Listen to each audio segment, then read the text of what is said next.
Welcome to the Making of a Nation, American History in VOA Special English. A new leader stood before the American people on March 4th, 1913. He was Woodrow Wilson, the 28th President of the United States. Wilson belonged to the Democratic Party. He was progressive in his belief that government should take an active part in efforts for social reforms. This week in our series, Kay Gallant and Harry Monroe begin the story of Wilson's presidency.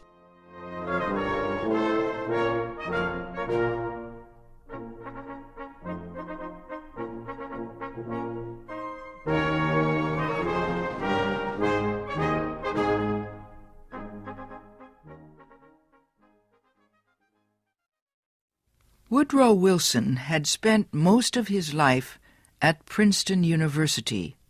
First, he was a professor. Then, he was university president. Next, Wilson was elected governor of the state of New Jersey. His early success as governor made him a leading candidate for the Democratic presidential nomination in 1912. Wilson traveled widely around the country during the campaign. He made speeches to many groups.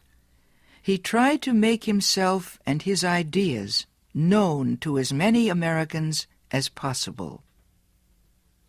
Wilson called his program the New Freedom. One of his campaign promises was to fight for better conditions for America's small business owners. Such proposals helped him win the Democratic nomination for president.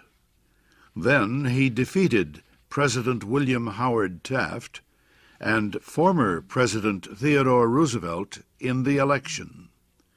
Woodrow Wilson, the former president of a university, had become the president of a nation.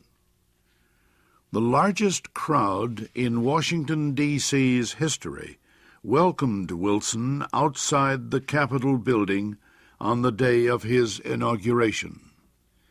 He called on the American people to join him in making the country a better place.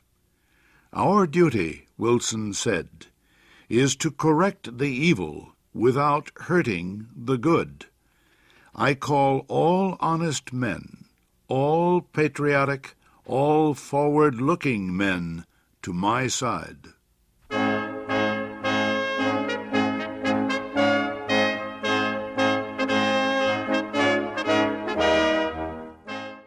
Wilson wasted no time.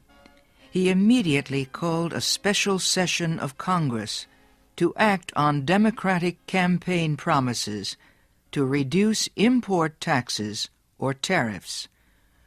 Wilson felt strongly about the need to reform these taxes. He broke tradition by leaving the White House to appear before Congress in person to appeal for his tariff proposals. Many members of Congress opposed Wilson's plans, but the new president used the results of a Senate investigation to win the fight. The investigation showed that a number of senators owned companies that depended on high tariffs for their profits. The votes of these senators were influenced by their property holdings. Public knowledge of the situation forced many of them to give up their holdings and stop resisting tariff reform. Congress finally approved Wilson's proposals. Lower tariffs reduced the amount of money taken in by the federal government. So the Senate also approved a tax on income or earnings. A constitutional amendment had been passed earlier to permit such a tax. President Wilson and the Democratic Party were pleased with the new tariff and income tax bills. But they were far from finished.